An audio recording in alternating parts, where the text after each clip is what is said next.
Physical training, self-defense training, firearms training, situational awareness, and the warrior mindset. Welcome to the Condition 1 podcast. This is a podcast where we'll be talking about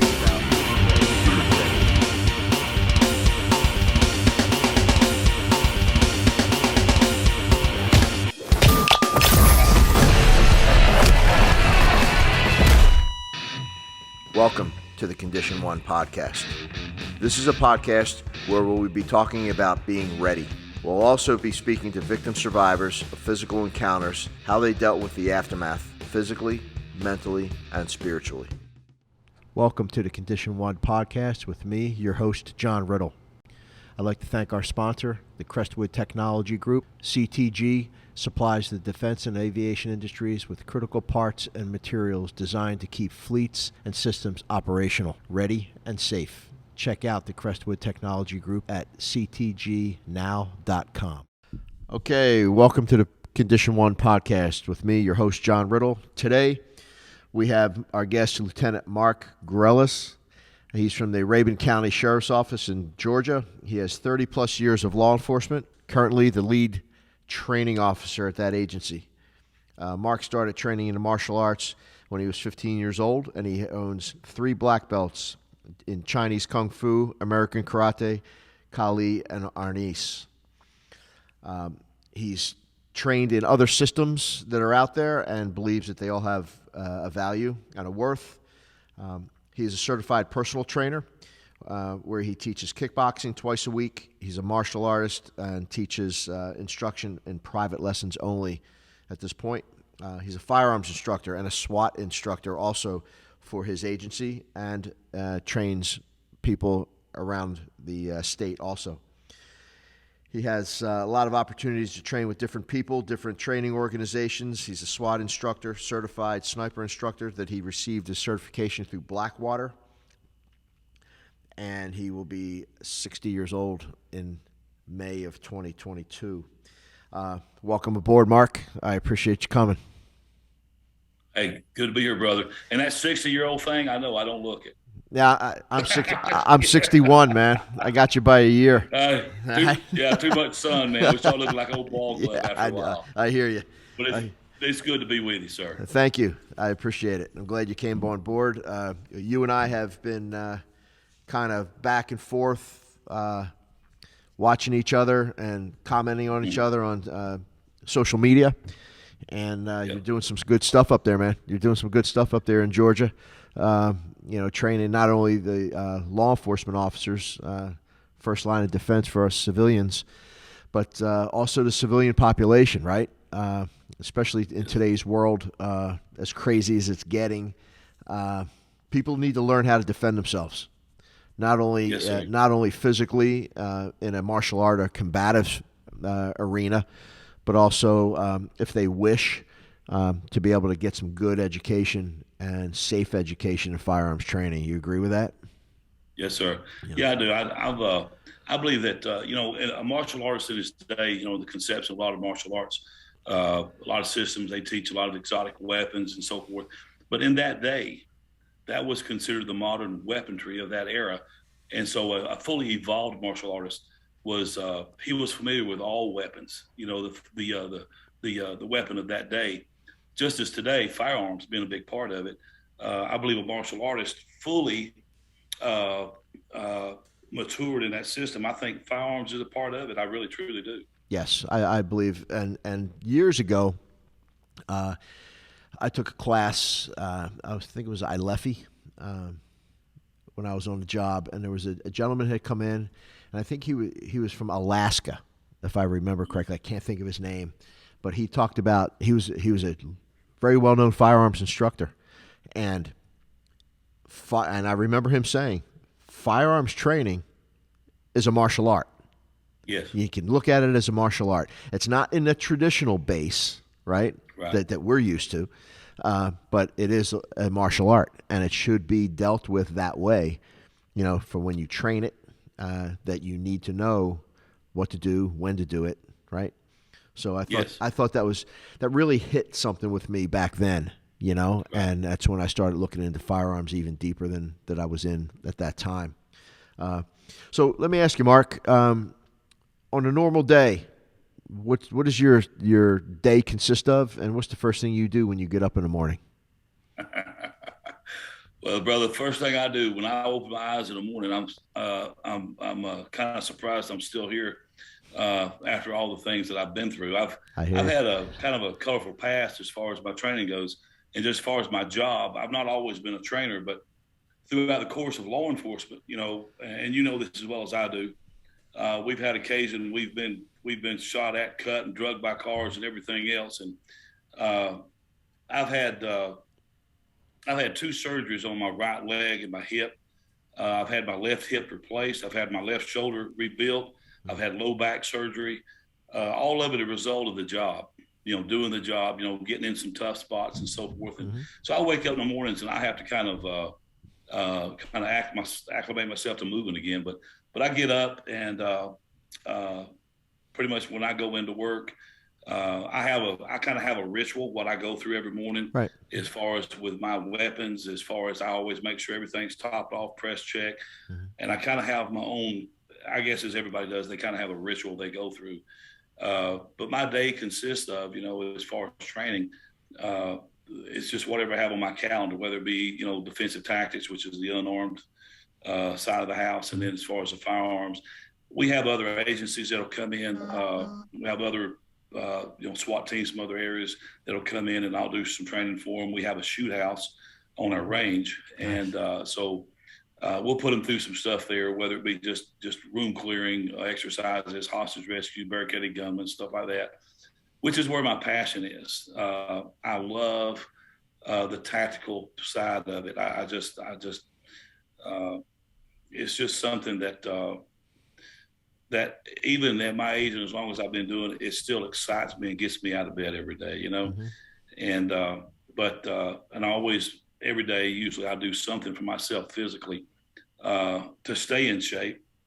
I'm a firm believer in physical fitness.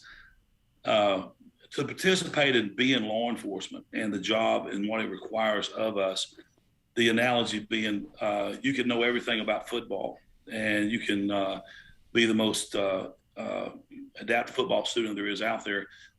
And you can put on the equipment, you can get out there on the ball field, but if you've not prepared the body physically to participate in that sport, you're not going to last very long, and it's going to be ugly.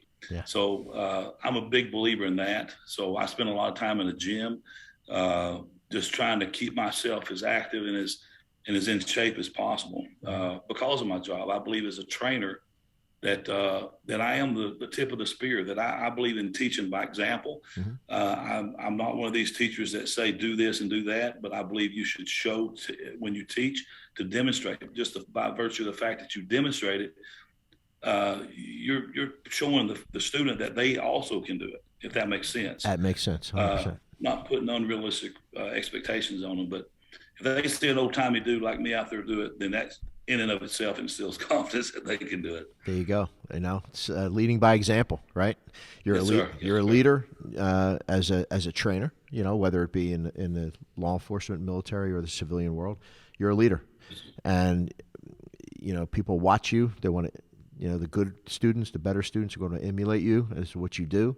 So you need to be up on your game, right? And you need to be, Yes, sir. And you need to be down there on the mat. You need to be standing up, and you need to be on point when you're on the range.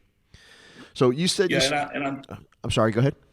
No, I was just going to say, I just think that, with the training that's taught today, and I've noticed that you with what I've seen that you put out there, and what I appreciate is you try to stay ahead of the curve as far as what's going on in the real world. Yes. A lot of what we have done, and you've heard these terms used, like firing range theatrics and so forth, but I really believe that being a student of violence to an extent where you understand what's going on in the real world and you kind of mold your training to that. Example, I know a lot of times ladies will take classes, self-defense classes, some kind of say it's just some kind of an anti-rape class or something, and they'll go in there and there'll be some instructor that'll teach them, and they'll stand in front of the mirror their entire class throwing jabs, crosses, front kicks, and they really make them feel good about themselves. Right.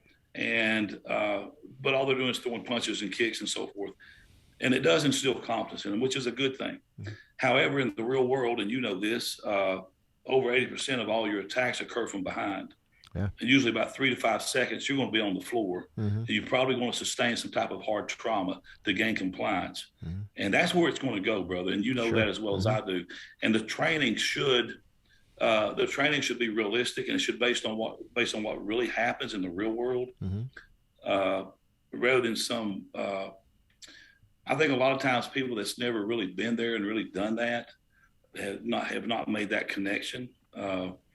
And I'm a firm believer, even with our officers, when I do the firearms training, I try to keep it as real as possible, and I try to see what's going on, and I try to watch some things as far as encounters that officers are having on the street or whatever it might be, and try to glean from that the lessons that we can learn, and try to kind of mold my training toward that.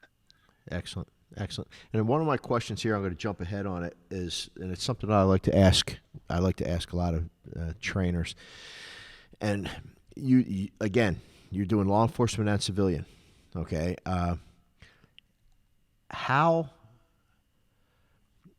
do you take your mindset, and transition that to your law enforcement officer, and then draw the line down the center? And how do you get the mindset going of the civilians, right? Especially, I know you do women firearms classes, right?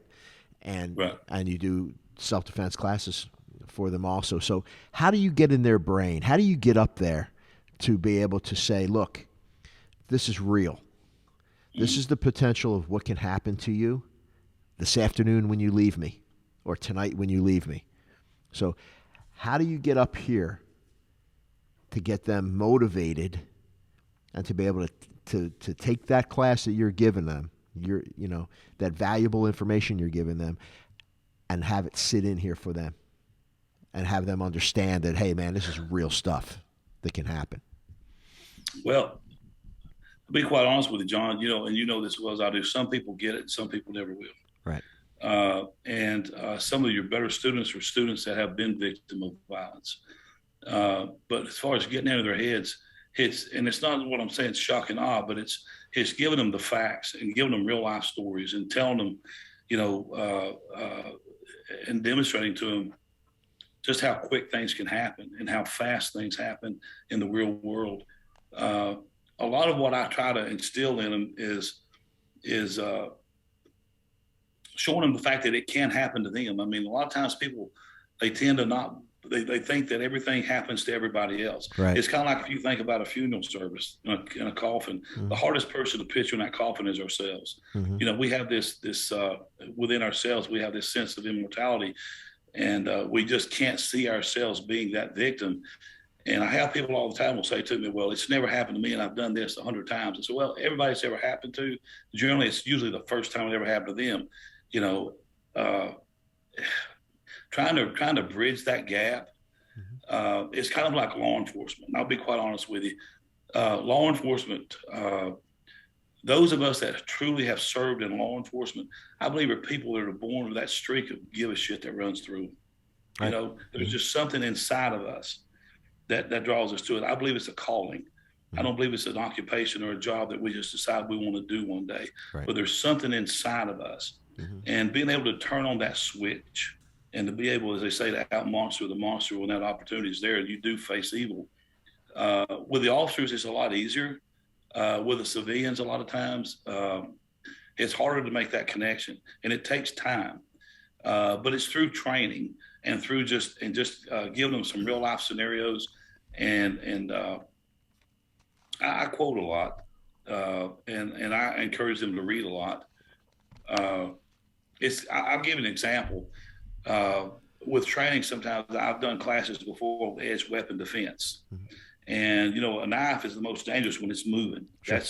That's what makes that knife a danger. But so I'll have them do the thing. You've seen the drill. We take the big red marker, right, and you have one guy trying to mark the other one, the other guy just trying to lock that blade down, contain it, and stop the motion, and and try to rattle the brain or do what you got to do the disarm. Sure. So I'll do that kind of a drill with them, and then I'll try to take it up a step. because, afterwards you look at their arms and their body and they've got red marks on them. And I'll say, okay, well, let's make it just a step more realistic. In reality, you're probably going to get cut. And that's just the truth. It doesn't matter how good you are. When you get somebody moving with a knife and they're really putting their hips and legs into it, it's hard to track and stay with it and contain it and catch it without being cut. And that's just reality. So what I'll do is I'll get the defender to hold his hands out for the second round, and I'll put some baby oil on his hands and give him to rub it on his forearms, because blood being one of the best lubricants there is. Absolutely. And of course we can't use our own blood, but we'll use the baby oil. And now I'll tell him to try to contain that marker. It becomes a different game altogether. And that in and of itself makes a transition to the brain. And I think it's through training and through realistic training that mindset also is developed and cultivated. And of course, obviously, we've both been big into training, but that connection, it's not a word you can say. It's not it's a combination of all the above that really develops and gets that mindset into that individual. Yeah, it's funny you mentioned the baby oil. We do the same thing here. Yeah, we do. And that's good stuff. And I also have just a little spray bottle, right? And I'll put it on stream. They'll be going at it, and they'll have the baby oil on, and I'll just walk by them as they're doing it, and I'll spray them across the face, right? Just as a distraction, right? But yeah, exactly. Yes. I've been in confrontations with guys out on the street where they're bleeding heavily, and yes, it's like motor oil, and then.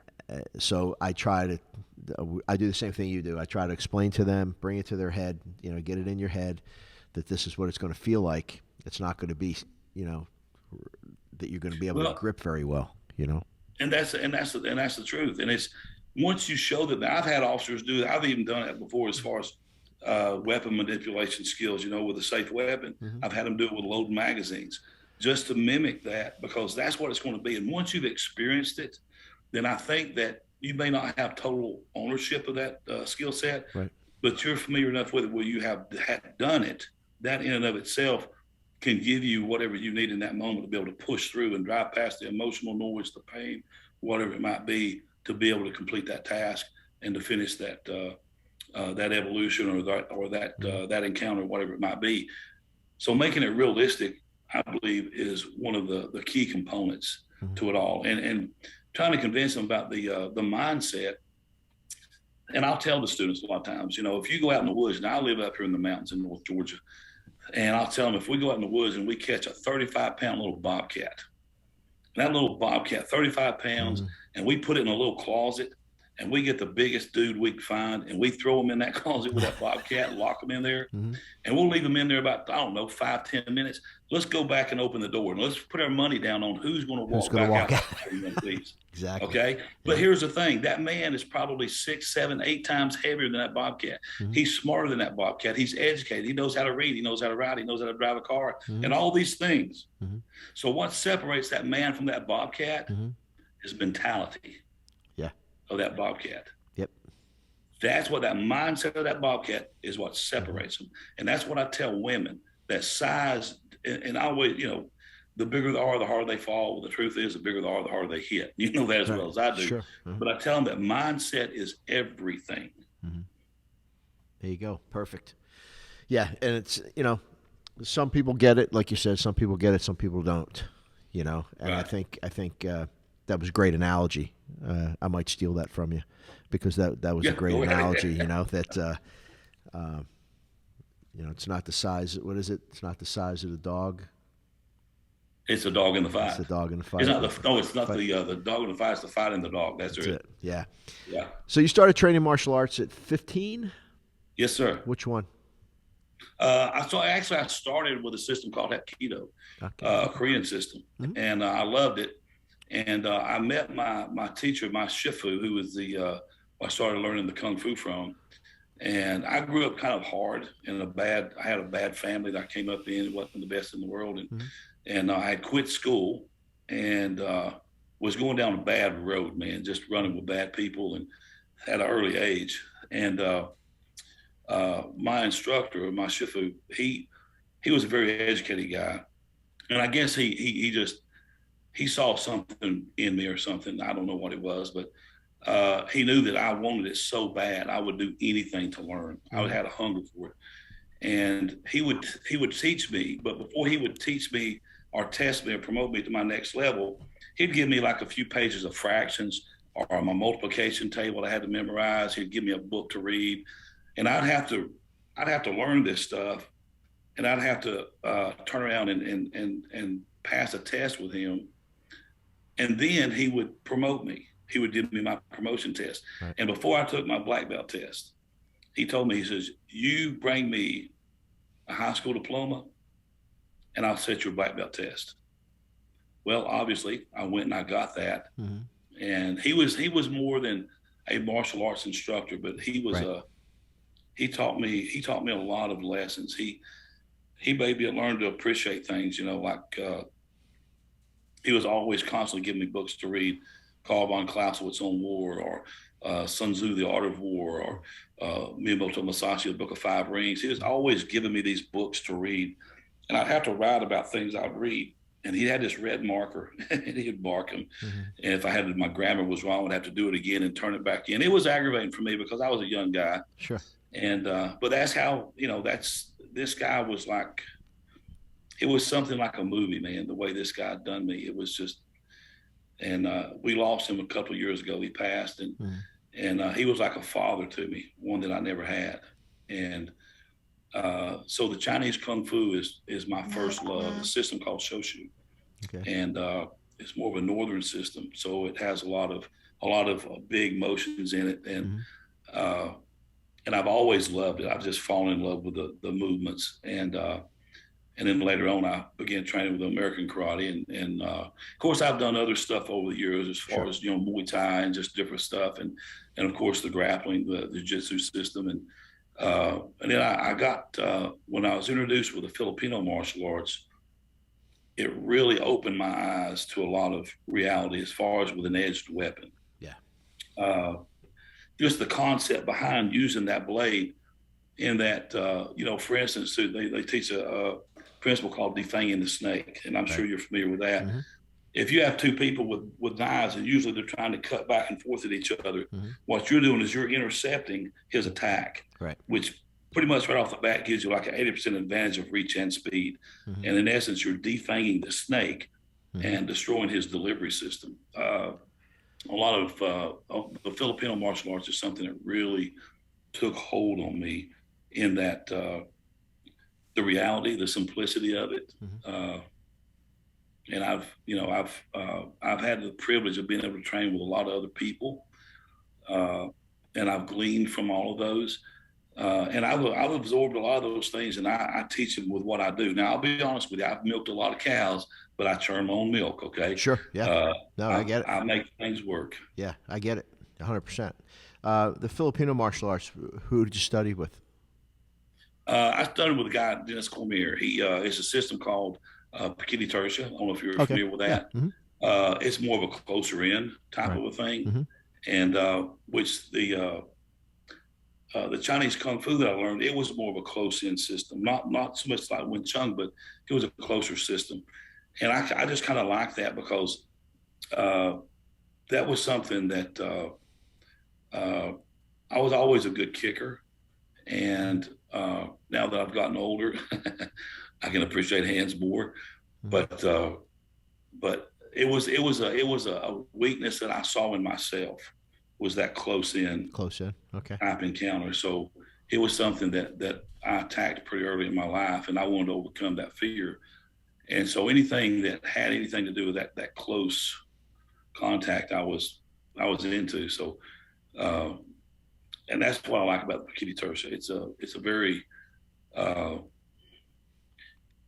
there's no end to the system as far as what you can do with it. And like I say, I've incorporated other Filipino martial arts systems, some of their training methods and so forth into what I teach. Okay. It's just kind of a conglomeration of different things, but I'm into realism, man. I want to find out what works. Mm-hmm. I don't believe there's any style out there that's better than the other. Mm-hmm. I just believe that, you find what your attributes are, and there's going to be things that's going to appeal to you more than others. But by the same token, we should always try to, uh, work on our weaknesses Exactly. as well. Exactly. So you're more of a hybrid. Would you say? What you You know, teach? you know what? I've never heard it like that before, but you're exactly right. I've got certification in systems, but what I teach is a hybrid. It's what works. Yes. Yeah. Say that's That's all I care about at the end of the yeah, day. and that's at the end of the day. If it's working and it's working for you, it's working for your students. That's what Yes, matters. sir. Because I'm basically the same way. I'm Yeah. basically the same way. I'm more of a hybrid instructor. I take from jujitsu. I take from Krav Maga. I take from police defensive tactics. Yes. Jeet Kune Do. So I take boxing. So I take from those areas. And I try to put together what's going to work the best. Right. Well, talking about firearms, even with a lot of things that we do with the knives, I've incorporated with firearms training. Sure. There you go. Just using a firearm when that weapon system goes down on me, I can still use it as a tool. And so everything is as Solomon said, there's nothing new under the sun. Everything kind of blends and flows with one another. I think if you have a good understanding of it, but what I can do with my empty hands, I can do with a pencil, I can do with a knife, I can do with a firearm. Yeah. And that's what I want to get across to a student. I think a lot of times today that everything is so commercialized and it's all about the buck. And they're, trying to, I saw a thing the other day, a little caption about doctors, and it said, no offense to doctors, but it says, we can't make them better, because if we make them better, they won't come back. And so I think a lot of times with martial arts, it's all about this, trying to keep you coming and keep you paying. Yeah. And my passion is to take somebody and to give them something that they can use. That's something that's real, and something that they don't have to go for 10 years to try to get it. But I guess what I'm trying to say is I'm more concerned with getting information across and changing a person and giving something of value, because as well as I do, if we done this for the money, well, we made some wrong choices. Yeah, exactly. I say that a lot. If I was wanting to be a millionaire, I wouldn't be teaching martial arts or any type of survival things, right? I'd be looking for a different job.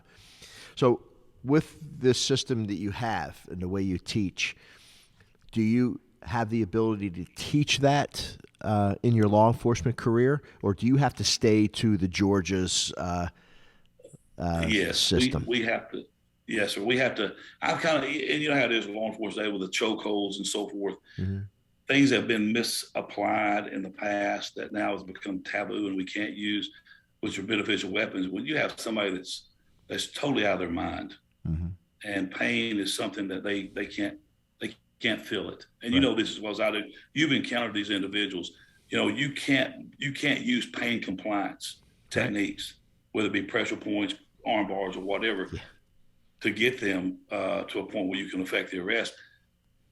And the more and more that I see, we are starting to eliminate the tools that officers have available to them.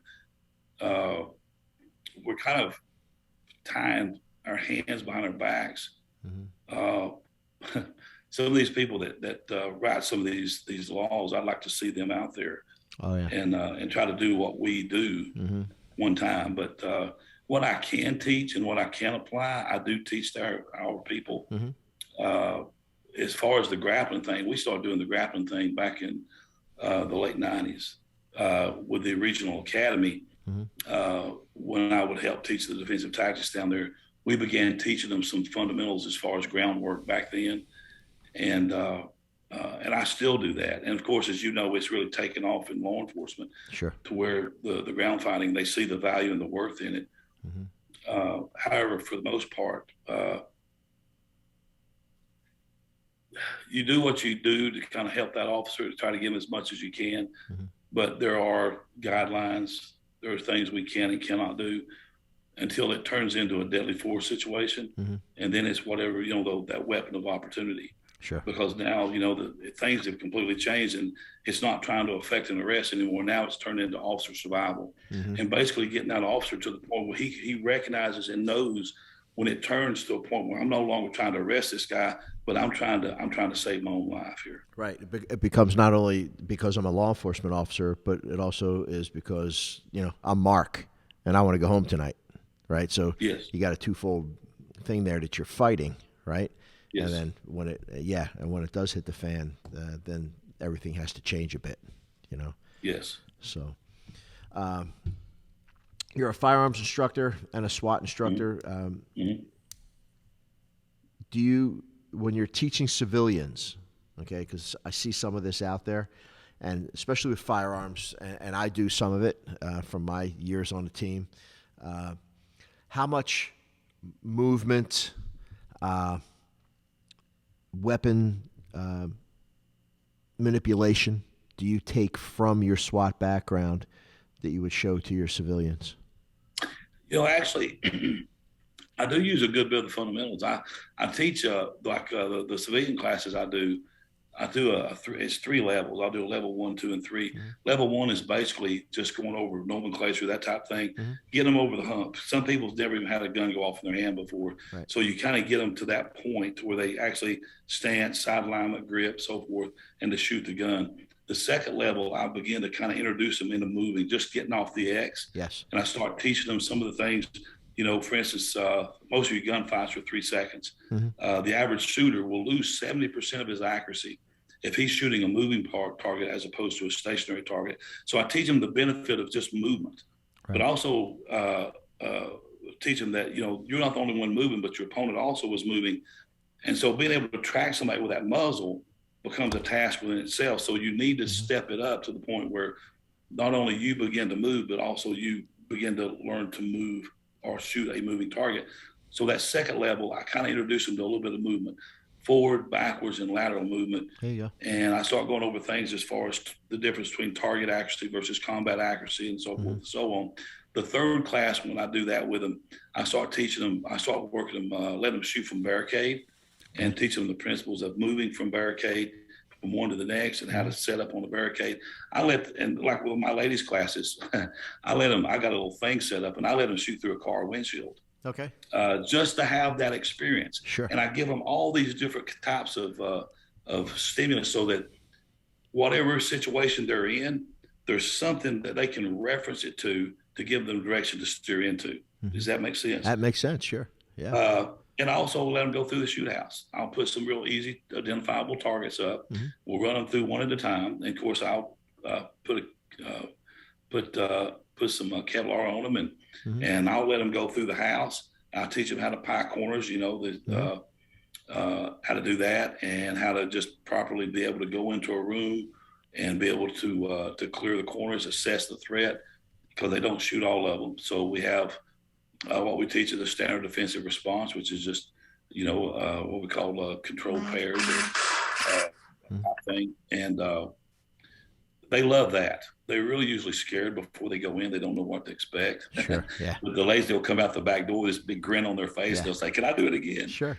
So they love that. And I teach a lot of stuff. I teach as far as that the body alarm response and how tunnel vision, auditory exclusion, the heart rate going up, we begin to lose our complex motor skills and our fine motor skills, and how we're basically reduced down to nothing but just gross motor skill.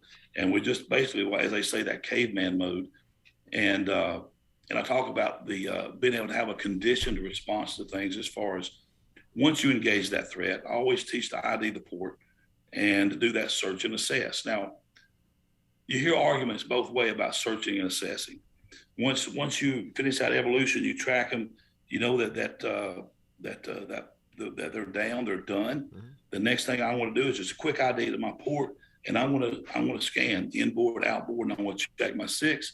And what I'm doing by doing that is I'm breaking that body alarm response, if that makes sense. It does. And of course, I teach them that. I believe it's an important skill set to have. Absolutely. That they learn to look. I think it's around, somewhere around 68% or something like that of most of your encounters are going to be against more than one bad guy. So you need to be looking for that secondary threat. Absolutely. And get on your box, man. Preach it, because I do the same thing. I do exactly yes, what you're talking about, and it's looking, scanning for more bad guys, for more additional threats, and also trying to get that tunnel vision, right? Trying to clear that tunnel vision out of your eyes, right? Moving the head.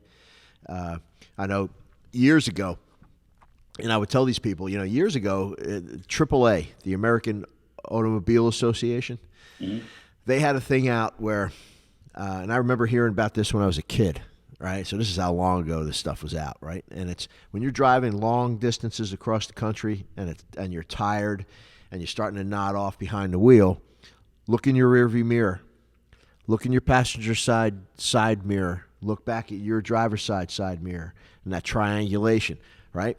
What are you doing? You're looking, you're scanning. Right? Yes. And it's keeping you aware of what's around you, but it's waking you up. It's clearing your vision, right? And it's the same thing, right? It's the same thing, looking, scanning, looking for additional threats, right? But getting that trying to get that tunnel vision out of your eyes after all that excitement, right? Yeah, because it's so easy to get sucked in, and you've seen videos of officers, and they'll get so drawn in, and I can give you all kind of examples of people I've spoken to over the years that have that's been even a fist fight. Yeah. And they get hit from the side and never see it coming. And the thing I teach is called theory of multiple opponents. In any given combat situation, I always assume there's more than one opponent.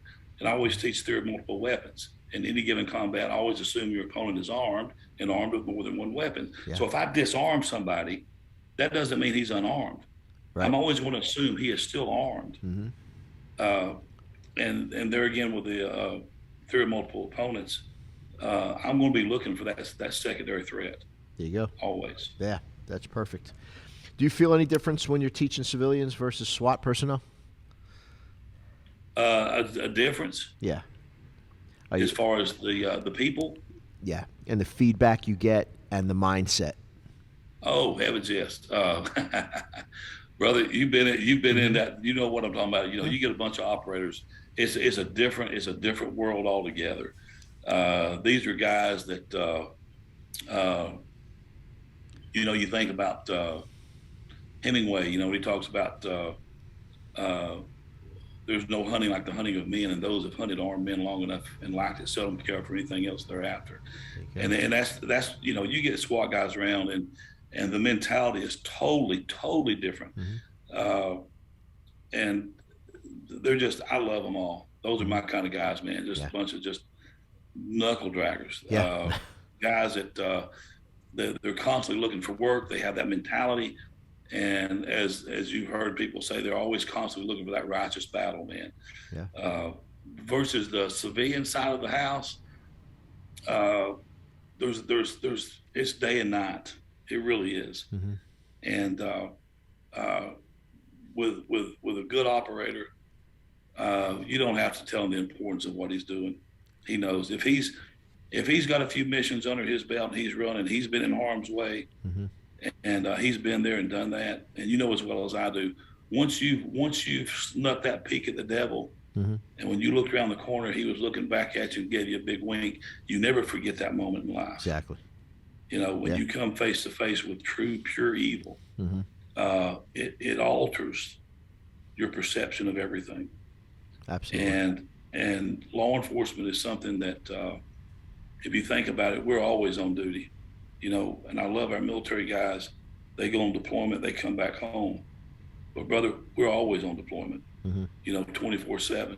Yeah. And if we don't keep our head and ass wired together in this environment we live in today, and you hear about it all the time, officers being ambushed and so forth.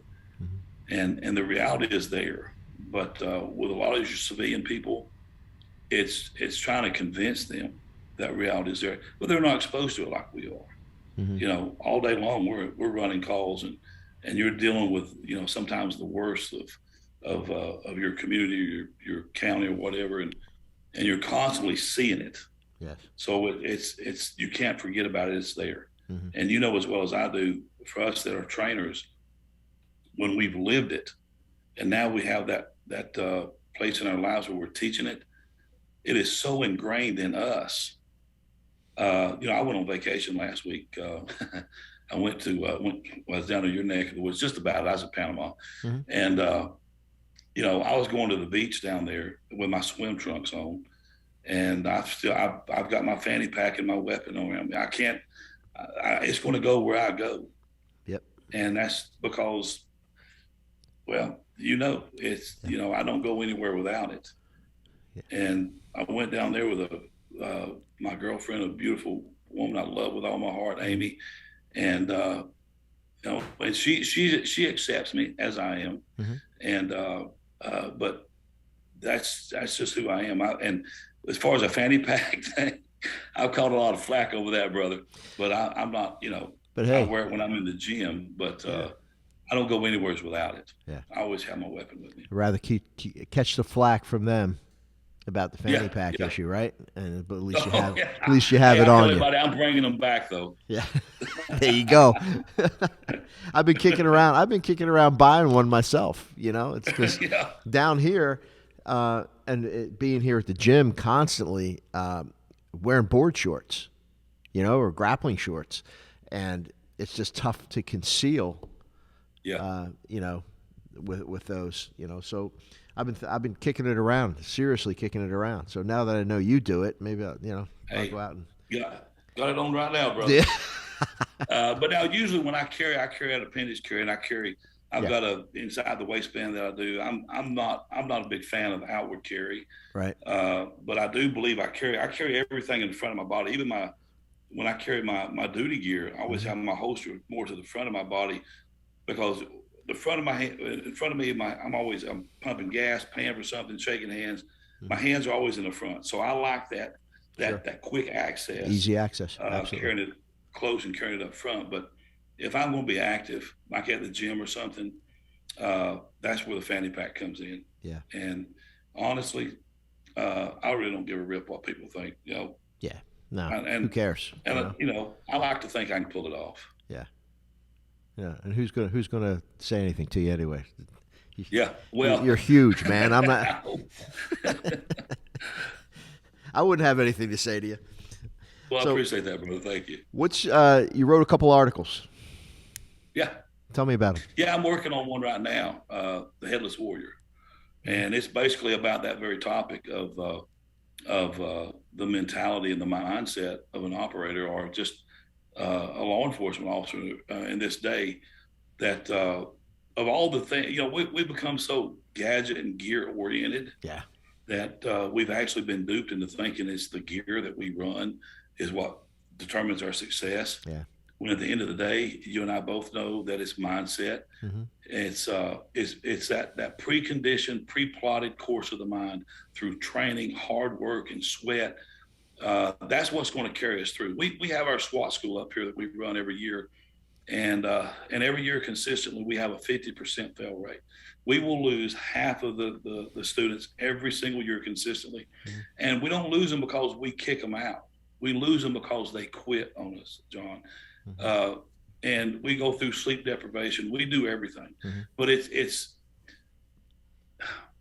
getting them to that place where they have to mentally push and challenge themselves, because as well as I do, that translates itself over to a real life scenario, whether it be a gun battle or whatever it is, that if you don't have the mindset and that mental discipline to stay focused, the most overlooked weapon in our whole arsenal is the most proven and tried true is that old battle axe, the brain. Yeah. John Steinbeck, talking about, the sword and the shield, but the final weapon being the brain. All else is supplemental. Absolutely. And it's just that I think with that article, I'm trying to touch on how that if we are only training and going through the motions, and we can have the Superman suit, I mean, all that's good and it's great to have. But if you don't have the mindset to be able to engage in that kind of a conflict, and it's something that people watch on television, but for those of us that's actually been there and seen it, and you've rode the ride, it's it's something that we don't glory in, but it's the realism that I don't think people can really grasp a hold of, and if you don't have the mental faculties to be able to deal with it and to be able to navigate through it, you've already lost that conflict. I think Shakespeare said, all things be ready if the mind be so. Mm-hmm. It all starts here. We are creatures of habit. Mm-hmm. And physically we follow the blueprint that the mind has already pre-plotted and laid out. And the brain's like a computer. You know, if I don't have anything downloaded or put in that computer, when I push print, that printer is going to give me a sheet of blank paper. Sure. And that's usually what happens in reality. Mm-hmm. But if I prepare and I go ahead and download and put information on that computer, when I need it, I can print it and retrieve it. So basically it's preparing a person, and that's the whole point of the SWAT school. We make it mentally tough and demanding on these young guys, and to develop that mindset. The other article I wrote was on the low-hanging fruit of mediocrity. I wrote that for SWAT Digest a few years ago, and basically that was, I touched on a lot of things as far as the participation trophies that we give out today. And this time, we no longer reward those people that work hard and do shine above the rest because they're willing to put in the effort. Mm-hmm. But it's the culture that we live in. We don't want to hurt anybody's feelings, and there's a standard that we have to maintain. And when it comes to training, when it comes to everything that we do, and we're starting to lower that bar. And I don't know if you've noticed it, but just in society today, it just seems like there's this demasculation of men in our society today that we're so trying to tear apart the fabric of who we are and what we are. And I try to remind officers all the time that we're warriors. Mm-hmm. And to maintain that mindset of a warrior. But we live in like I say, the culture today that does everything it can to dismantle that in us. And somebody has got to pass that torch and to keep that flame alive. We've always had to have it. George Orwell said, good people sleep peacefully in their beds at night, mm-hmm. only because rough men stand ready to do violence on their behalf. Thank God for those rough men. Mm-hmm. We live in a world today where a culture, and I don't mean to be hard on them, but young people walking around with their cell phones and their Starbucks, and they're just talking about how unhappy they are. Right. Yeah. We live in the greatest nation that's ever existed. And this is the only refuge left. We have nowhere else to go. Mm-hmm. And it's going to take us to stand and to fight for the freedoms and what we have in this great nation that we have today. And basically the low-hanging fruit of mediocrity, I just kind of attack the fact that we have begun to accept the last best out of people rather than pushing people to bring out the best in them. Mm-hmm. There's a story once about two armies that was fighting, and they had a standard bearer, the guy that held the flag. Mm-hmm. And they got up there and they was fighting the enemy, and the enemy was so strong they began to push the soldiers back, and the soldiers fell back into the wood line. And they happened to notice that little standard bearer was still up there holding that standard up high, way up there on the front line, all by himself. And the men began to holler at him and say, "Hey, bring the standard back to the men." And the little standard bearer, he calls back to the men. He says, "No, bring the men back to the standard." There you go. Perfect. I like That's that. what we've got to do today, is we've got to bring people back to that standard, brother. Absolutely. 100% on board with you, man. It's rampant down here. Yes, sir. Where I am. But yeah, we do. We have to bring that standard back. We really do. Amen to bring that. them to the standard. Mark, I appreciate you coming on board with me, man. It was a pleasure talking to you. I loved every minute of it. And I'm glad we finally got to speak to each other face to face. Yes, sir. And let's keep this going, man. All right. Hey, I'm going to make my way down there to see you in person one day. I'm going to lay eyes on you, brother. Absolutely, man. Absolutely. And I'd like to get up there. I love North Georgia. Hey, come on. I'll give you a place to stay and everything. It's a beautiful part of the country up there. I love it going up there, especially in the fall, getting out of this heat down here. I think it's like in the 90s out here today. So, wow. And the humidity is probably just as much, so. Yes, sir. But hey, it was great speaking to you. It was great seeing you, and let's Yes, stay sir. in touch, okay? And Yes, sir. And I'd love to have you back on again. Yes, sir. All right. It was an honor. All right, Thank you, brother. sir. Take care of yourself. All right. All right. Stay safe. You too. Yes, sir. Bye bye.